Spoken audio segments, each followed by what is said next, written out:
Hello and welcome to our faculty peer presentation on Renaissance Boys and Girls Club of the Inland Empire.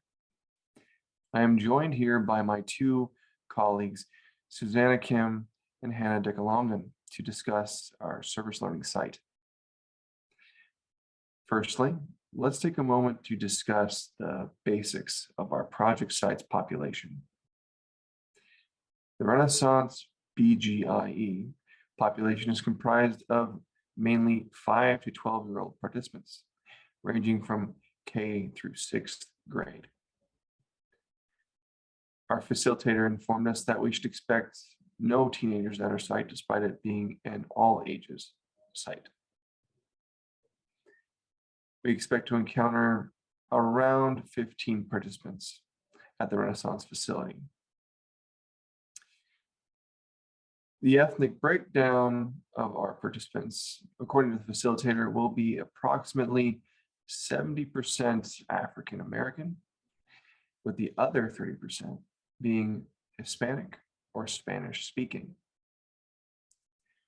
A unique facet of our particular population is that they live in very close proximity to the site itself, being that the site is within their own housing complex. We can also expect that our population will be mainly of lower socioeconomic status, since the city and surrounding areas are somewhat rundown and are reported to have gang issues.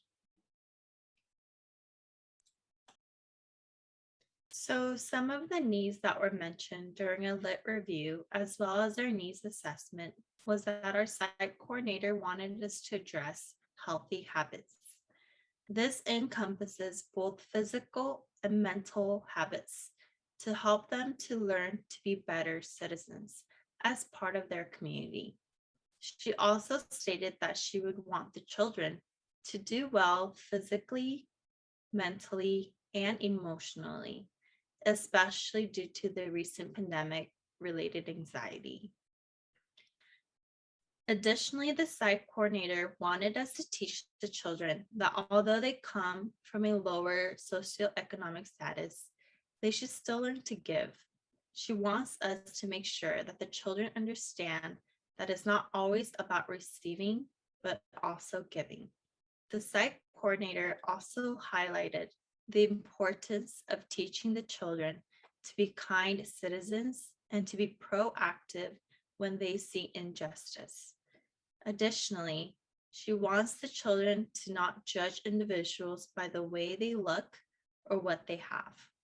Overall, the site coordinator wants the children to be good citizens that are respected and that are kind to one another.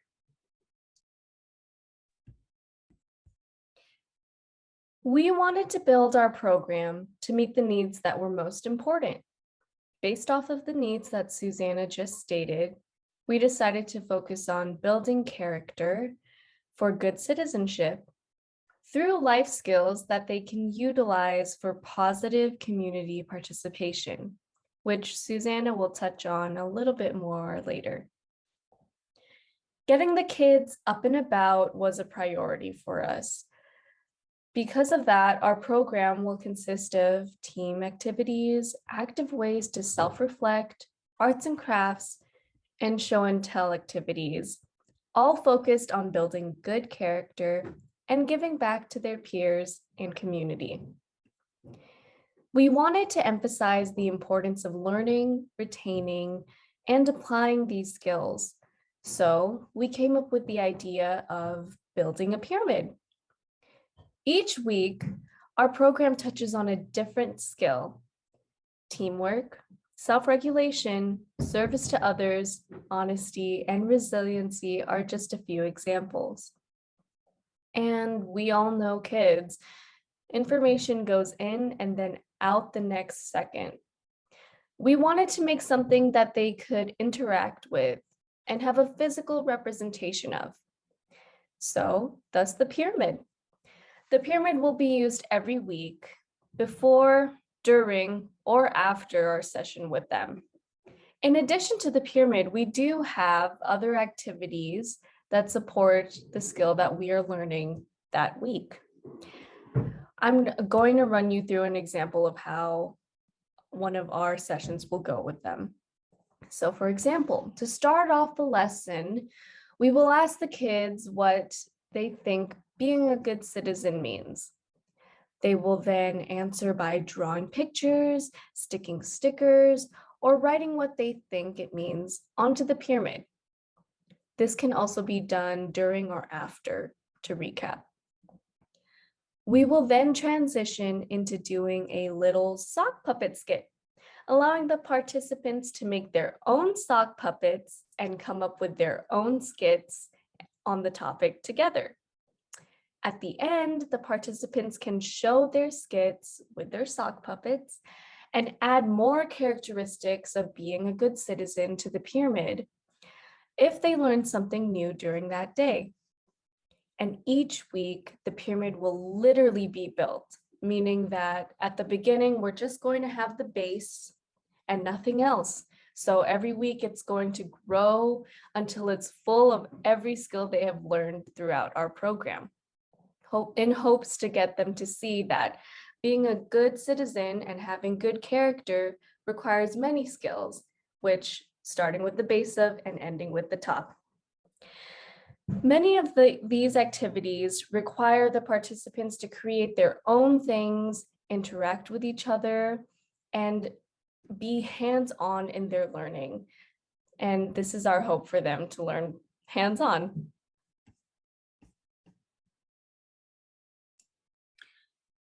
Our program will primarily be utilizing the behavioral frame of reference to guide our program.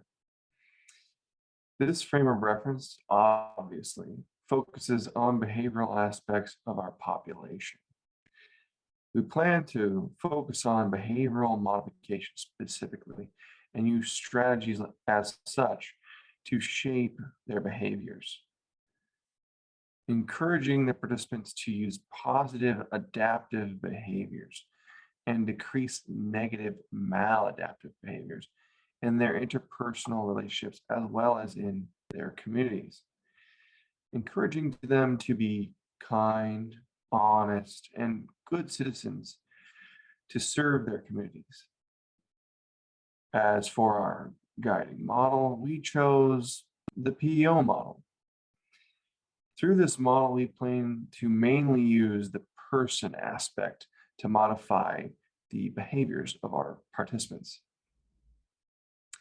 Focusing the interventions on individual participants' needs and behavioral attributes while creating an enriching environment through enjoyable play occupations that the kids will be able to engage with on a weekly basis.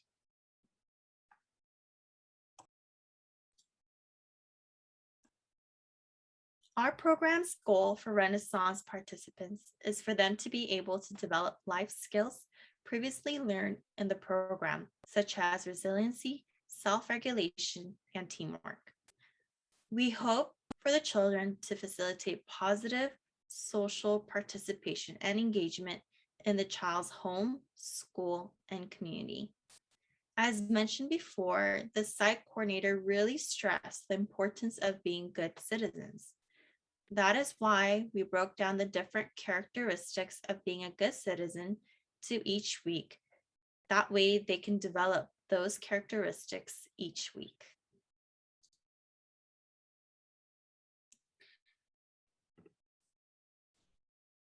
We will measure our weekly outcomes by checking to see if the participants have applied what they have learned in their activities through self-reflection, conversations, and being able to recite back what they have learned. This is why we implemented making their own art and skits, etc., because it gives them a chance to explain why they drew what they drew or why they did what they did in their skits. And through that, it gives us a chance to assess their progress. Additionally, we will be able to measure these outcomes through our documentation sheet. We split it up into two primary parts. The first being engagement and participation. This includes aspects such as eye contact, alertness, attentiveness, actively engaging, and following directions. It has a little checkbox in which we can check off yes or no to see if that child exhibited those behaviors. And under it, a little section for us to write our notes in a narrative form. And our second part of our documentation sheet is behavior, attitudes, and demeanor. And this includes aspects such as agreeableness, positive attitude, respectfulness, and appropriateness. And again, it has the same format of the checkbox and narrative. We also added sections for notable changes in action and behavior, as well as a section on what to improve on for next week. And we hope that it will keep us organized and track accurate progress and notes on our participants in order to keep improving and to measure our success and our outcomes. Throughout our program, we plan to involve the organization every step of the way. As each group is doing, we are presenting our program to them while making sure that we have planned what they need as a club. If any changes are to be made, we will work with the coordinators to ensure that we are catering to the participants' needs always.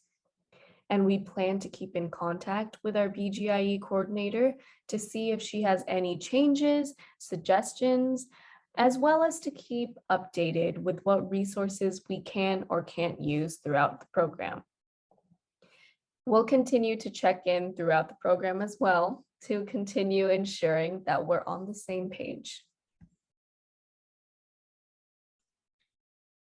To ensure that the participants' needs are continued to be met after we leave the agency, our program focuses on building skills that can be transferred outside of the program into all other settings with individuals that they encounter in their community. We will hold conversations that address their actual community and their position in life to encourage them to continue using these valuable skills outside of the club. Instilling valuable life lessons at a young age. We give them some level of autonomy and an outlet to be creative. This creativity, which they can apply to each of the weekly topics, as well as their unique lives outside of the club.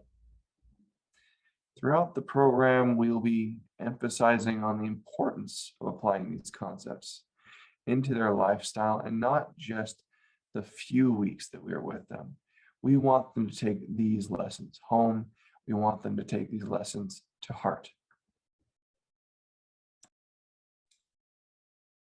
We will continue to foster collaboration with agency by maintaining professionalism, being punctual, and having good communication skills, addressing the needs that were mentioned during the needs assessment, being open to criticism, being respectful of the agency and their staff, to work well with the participants and to build good rapport. And lastly, being flexible and to demonstrate being good role models for the participants. So that wraps up everything for the Boys and Girls Club of Inland Empire and Renaissance. Please let us know if you have any questions, and we thank you for your time.